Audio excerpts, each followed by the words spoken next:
And good morning. It is 26 minutes after 8 o'clock. And joining us in studio this morning, wearing his Friends of Bitter Lake hat today, Donald Weld with us here this morning. Morning, Don. How you doing today? Good morning, Mike. Glad to be here. He's a man of many hats. He wears the American Legion hat just like I do. And, of course, he's a world traveler, and you might see him at the library giving a presentation from time to time. Don's a man of many, with his finger in many pies here. So, but wearing his Bitter Lake hat today. First off, good morning, Don. How you doing today? I'm doing great. How you doing? Doing good. I know this is not related, but we had a great Veterans Day assembly and celebration on Saturday. American Legion Post 2861 put that together. Of course, Don and I are in Post 61 together here. Mm-hmm. So thanks to everyone that came out. We had a great event on Saturday. So yes, we did. Big thank you to everyone there. My legs still hurt. I did the 5K. And it's right. Yeah, Don got up early at dark 30 and ran the 5K. And you did it, about 40? About 50 minutes. 50 minutes, yeah. I walked it. That's great. I would still be doing it. I'd be out there. They'd be like, where's the show? Mike's still doing the 5K from Saturday. I think he's somewhere by the Wool Bowl. I don't know. I was very happy with what I did. I've never done a 5K before. I've never done any of that. So it's first time, huh? First time. Did you do any training, or you just said, you know what? Nope, I'm just gonna walk it. Let her rip. Yep. Let her go. Awesome. Well, good for you. So. And he was part of the ceremony. He didn't have to go and sleep afterwards. No.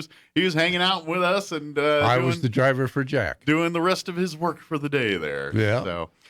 Real quick before we get into Bitter Lake, too, any updates on Alzheimer's as well? Of course, you just had the walk here about 2 weeks ago. I haven't heard much at all from Paul yet. But people can still donate if they want. They can. For this year's fundraising session, it goes clear through December 31st. So you got to the end of the year. Then we start the next year. If you go onto their website, the Alzheimer's, if you just do a quick look for Alzheimer's, Travis County, Roswell, the website should pop right up. Right. And you can make a donate. There's a donate now direct button through there. So if you'd like to help and push them closer to that goal of raising the money they want for this year's session, I mean, it would be greatly appreciated. Absolutely. And they're close.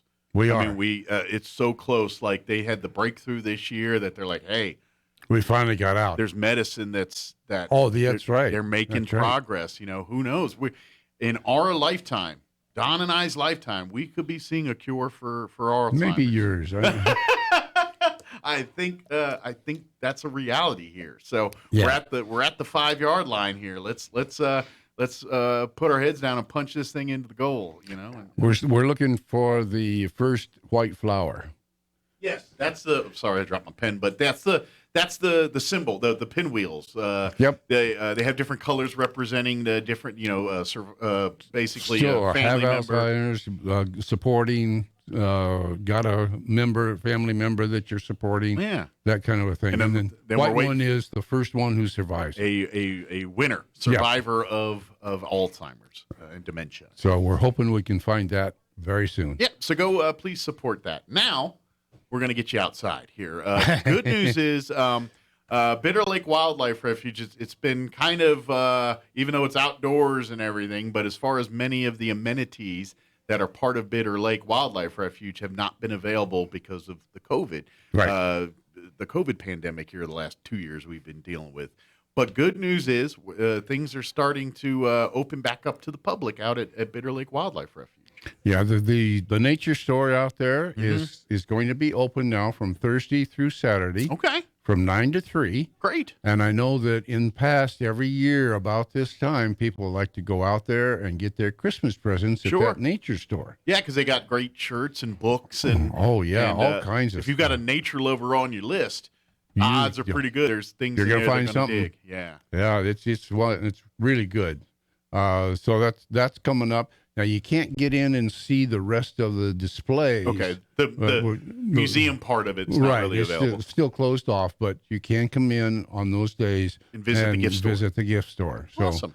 we have people there who will take care of you. And that's a great way to support the wildlife refuge there, Yes. because that money goes back into conservation. It and things does. at the refuge there. That's So our, as the Friends group, that's our primary income. that's your resource for raising That's money and right. helping out. For And we supply money to do so many things.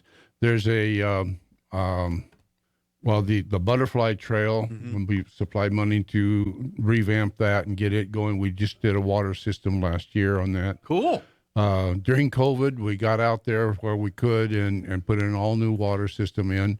They're redoing there's a bird blind out on the, let me think about this, on the, I got to orient myself here. yeah, on the east side, there's a walkway that goes out to a bird blind where you can actually from there observe the birds when they land on certain ponds. The migratory birds when they're coming in for traveling south or traveling north for Correct. their migration there. And that trail, that walkway has been destroyed and gone down because it was wood. Gotcha. And got eaten up and everything. We're putting in a whole new metal ramp, so it's going to last a whole lot longer. Something the termites can't get through. Right. And the bird blind itself has been remodeled, and it looks great. So, Awesome. So when you do come out and walk the trails and things, you're going to see some new stuff new out areas there too. to go look at. They're doing new signage out on the Oxbow Trail, which is the one that's further south. Okay. That's about a 3-mile walk, and they're going to have signs directing you in the right areas. Yeah, keep you on so the you path don't get lost. I've gone out there, and you get to certain spots, and it's like, which way do I go? You get turned around. And so now they've got signage for all that. Back this way. Yeah, follow this trail, and you'll be fine. So there's a lot going on. That's great. The new manager out there is really pushing on getting the whole refuge up to accommodate guests. Awesome. Well, and it's a beautiful place because it's the best of every world here, because it's a wildlife refuge. Mm-hmm. It's there to preserve the wildlife, to study, to learn from it, to appreciate it, to help it flourish. But at the same time, we want to make it to everybody, make it available to everybody. We do. And it's a very interesting dance to preserve the wilderness and the wildlife to a situation that it's most thriving and everything else, without making man's impact look as much as it is in it. But at the same time, using man's impact to benefit and to make it better. And that's right. what it's about.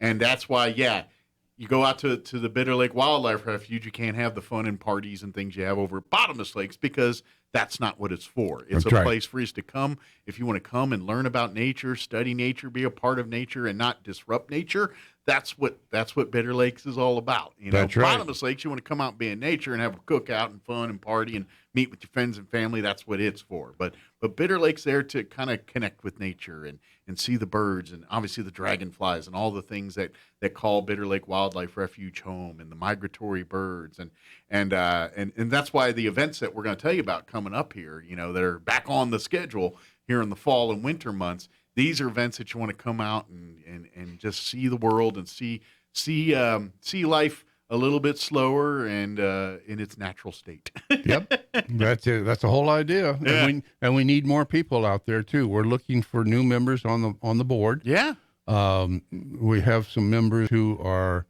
reaching their limits. So we'd like to get new people to come out. Got to get some young blood to get out there. Young blood. Strong backs and strong desires to work out there on some of the projects and things. And volunteering is a great thing too. You can talk to Steve Alvarez, who is the coordinator for volunteering and such. And he's got if you want to talk to him about that, his phone number is 575 914 3332. Couple three threes and a 2 for fun. Yeah, there you go.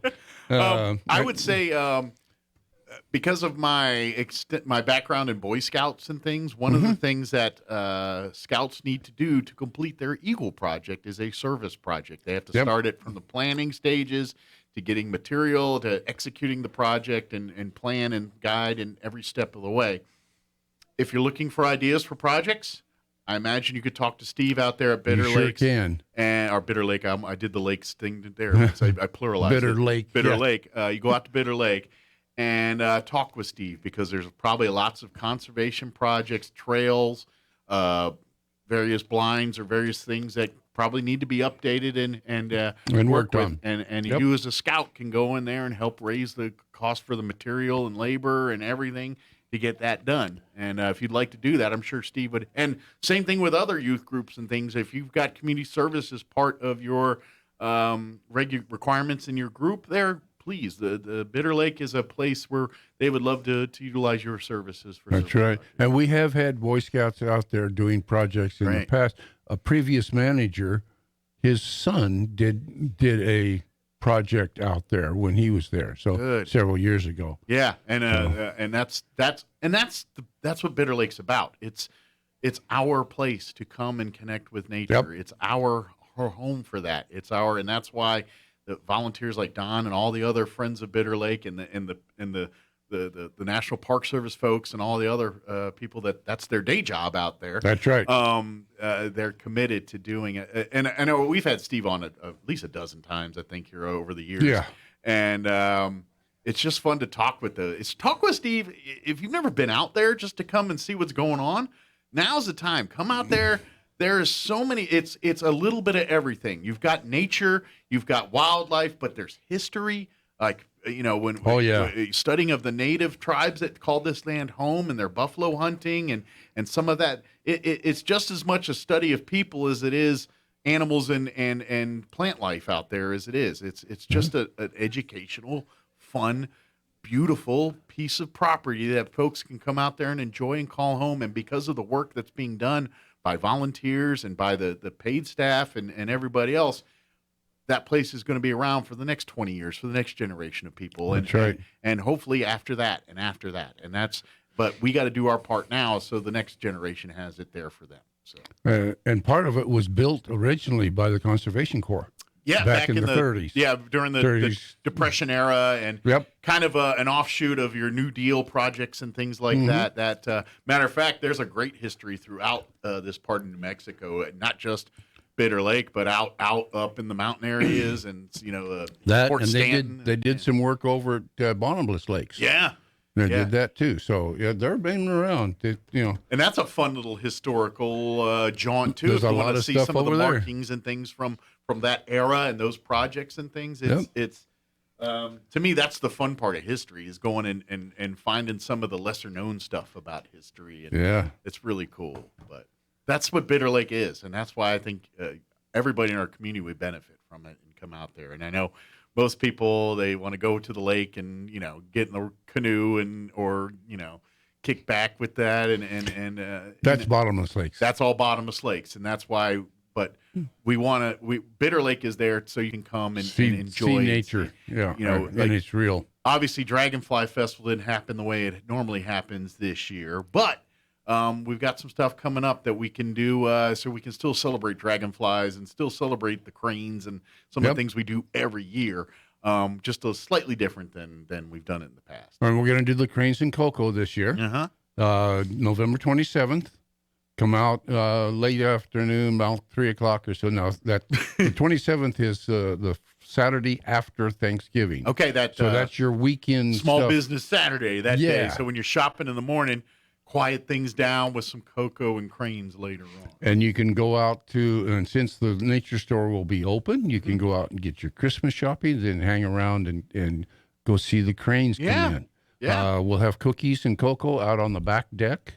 And the guy who does usually does the talk for the cranes, Jim Montgomery, he will be there. He will not be giving a talk this year, but he will be available to talk to you and answer questions and tell you about the cranes. And so he'll be there for information. Yes. Or if you just want to sit there and watch the world go by and watch the cranes. That's a great place to do it. Yeah, but then you're like, well, gee, I wonder what. He's right there to give you that information. That's right. And then later on, just before sunset, we'll drive down around the loop and take see if we can find the cranes coming in. Okay. They usually come back. They go out and feed during the day. Okay. And then they fly back in just about sunset. So you'll probably a beautiful time to be out there at the evening. The sun's That's right. setting. The birds are coming Be sure in. and bring a jacket. Yeah, it'll be a little chillier. It is November, end of November, right That's after Christmas season here. So, Oh. of course, it is southeast New Mexico, and it might be 80 degrees that day. We don't know. That's right.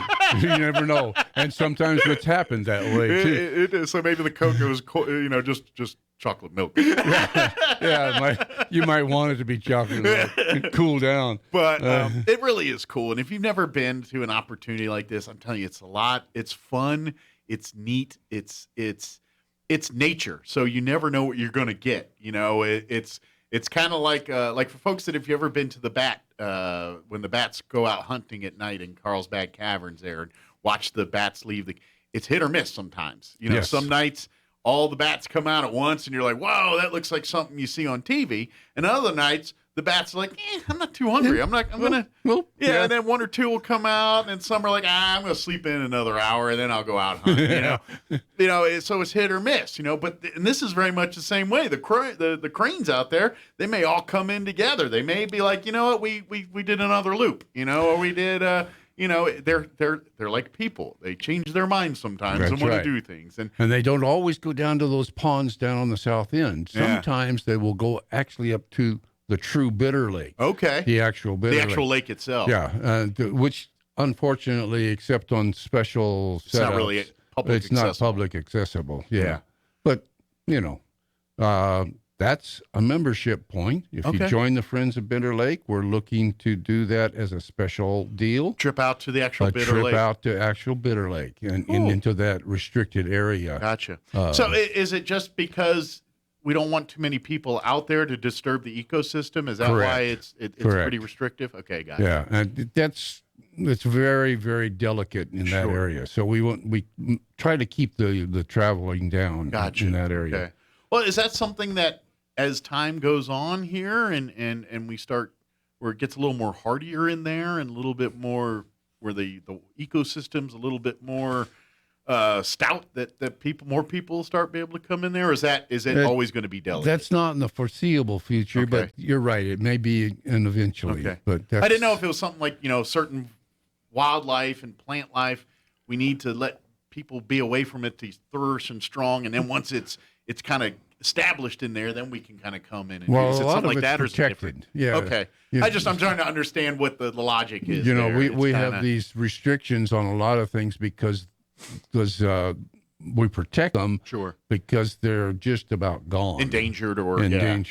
So yeah, it's tricky because it's kind of, some of it's natural selection, and no matter what we do, it's going to go the way of the dodo, part of the pun here.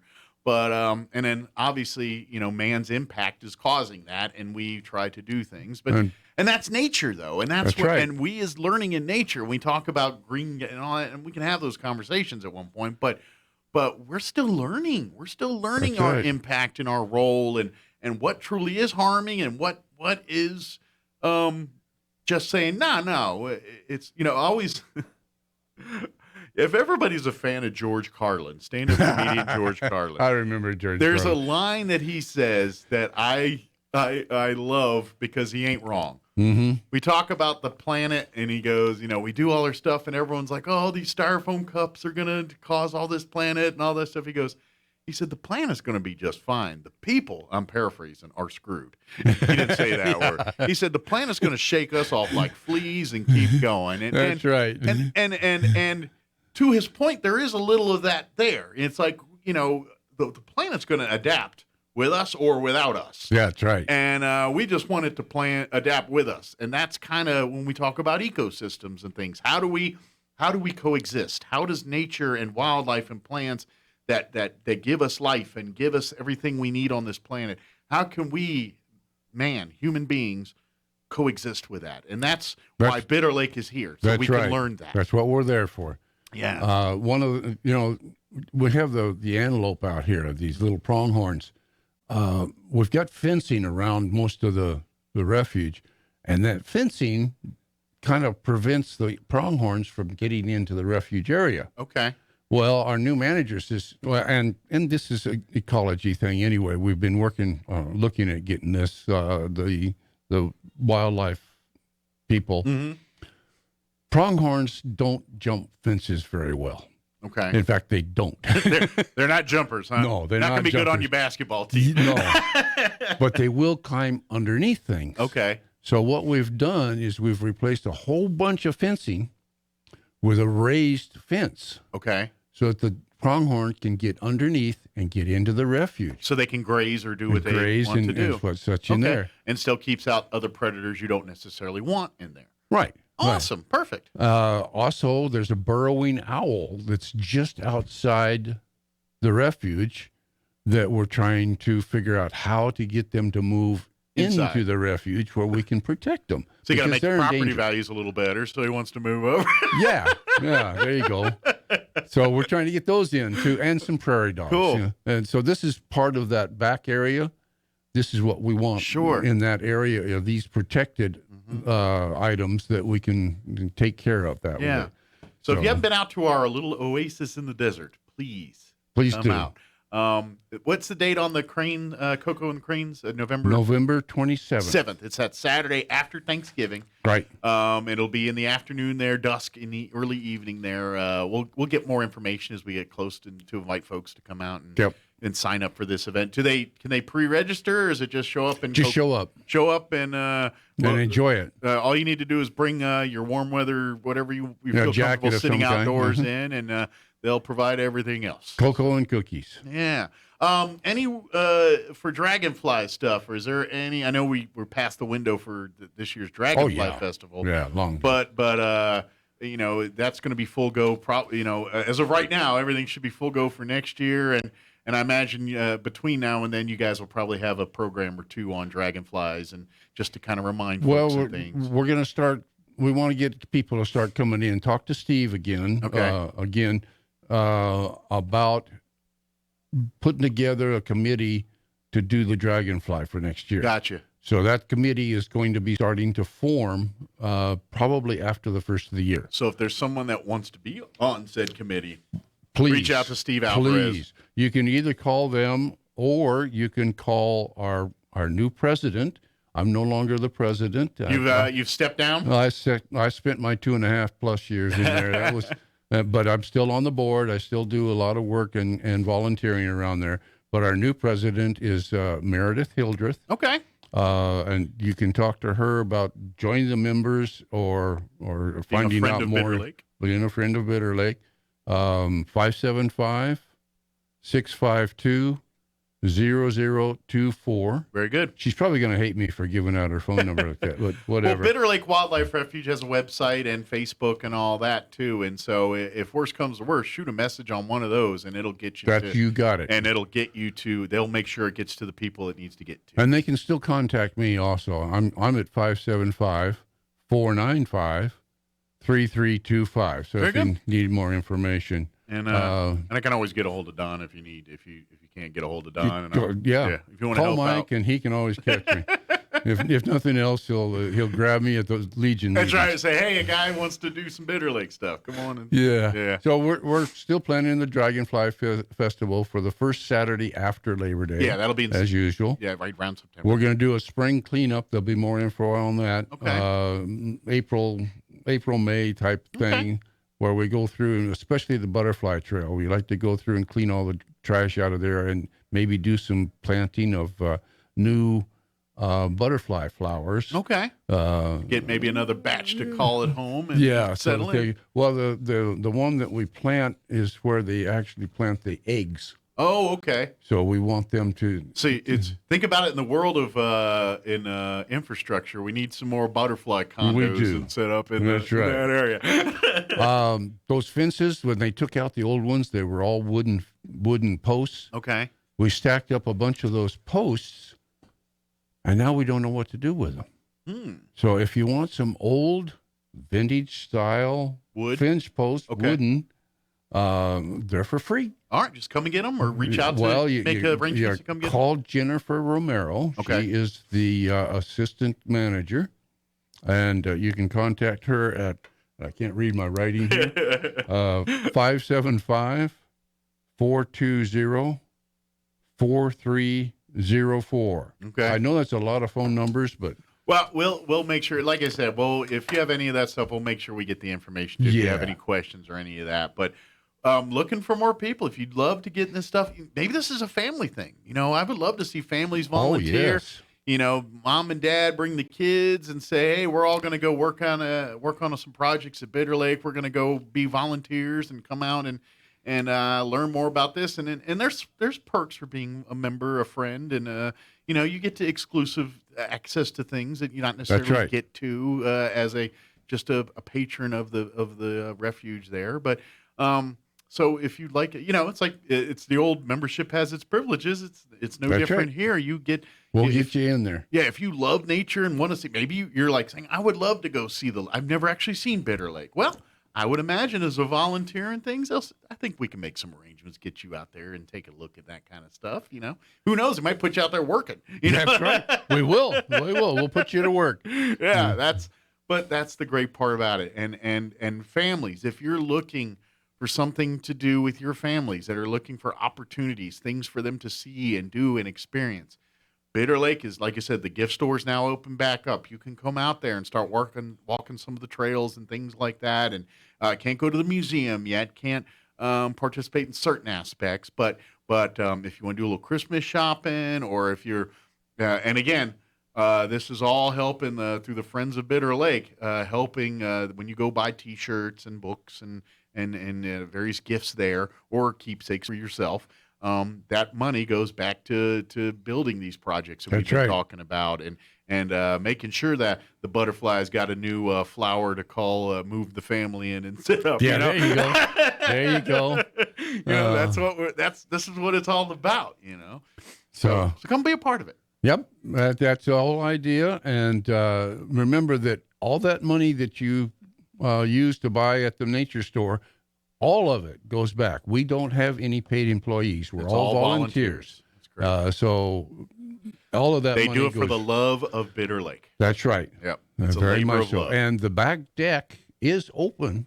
So if you want to sit and you can go out. There's picnic tables back there where you can sit down and have a little lunch. Yeah. Or watch the world go by. Or watch the world go by, and it's a nice view. You can watch the hills on the far side where the buffalo used to be. Well, they didn't slaughter them, but they hunted them. That was the grounds. Yeah, in that area. The Native Americans here did not run their buffalo over cliffs. Right. They would run them up into a canyon and then take what they needed and drive the rest of them out. Gotcha. Makes sense. So that was their tactic, and that's just it. I mean, you talk about buffalo hunting, and you go back and read a history book, you'll learn.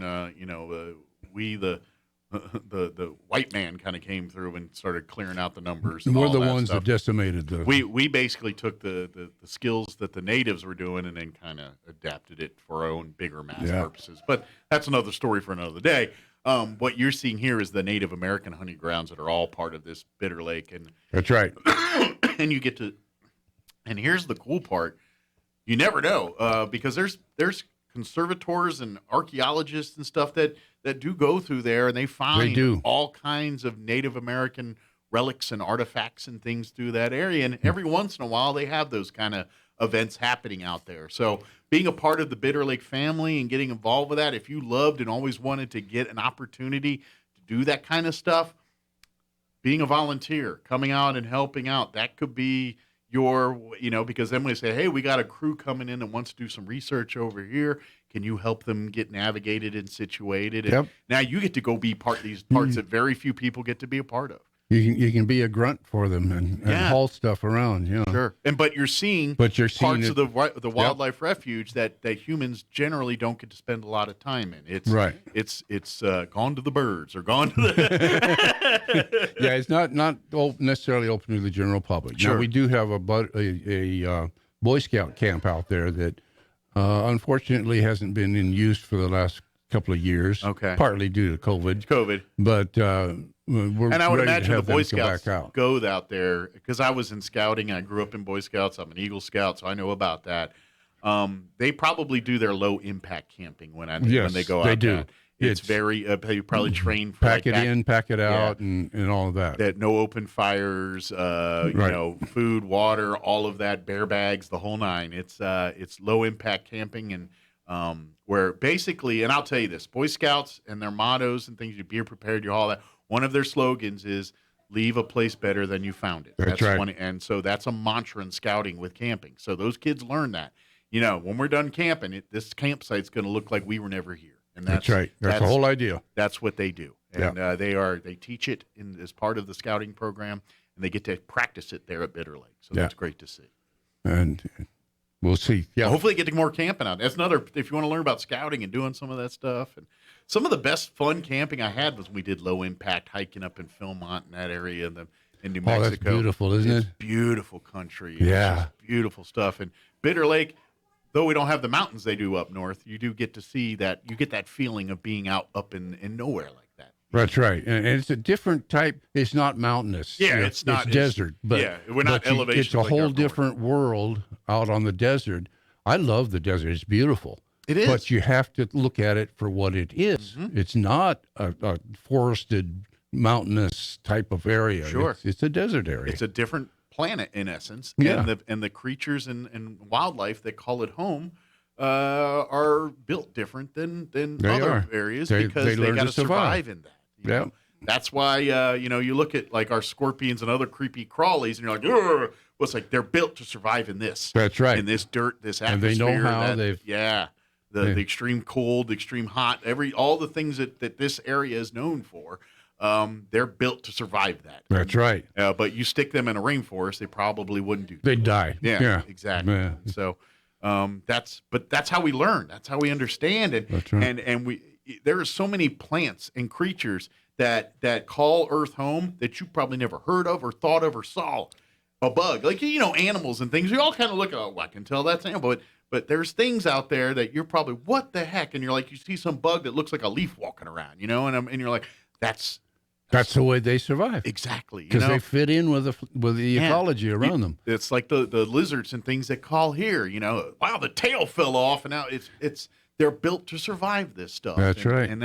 And humans, we're built to survive ours, but we've been given different tools, our brain and our thoughts and the way we talk, and using that's how we survive. And we modify our environment to fit us. Exactly. But the rest of the world, they can't do that. They can't modify it, so they learn to fit in with their environment. God has given us, or however, Big Bang, whatever you believe, but that's kind of how it is, and that's right. We learn about it, and we're learning as a civilization. We're still learning all this stuff. So I got way in over talking here, but please look for Bitter Lake. Come on out, mark the 27th.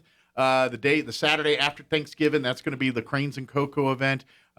Make plans on your calendar to come out to that. And of course, if you want to learn more about anything, you can go to the Bitter Lake's website, Bitter Lake. I think, is it bitterlake.org or something like that? .org, yeah. In fact, ours is friendsofbitterlake.org. Friendsofbitterlake.org. Or, of course, you can look for Bitter Lake on Facebook, too. Yes. Awesome. Well, thank you, sir, as always. Thank Appreciate you. the visit. And we'll see you next time, okay? Oh, yeah.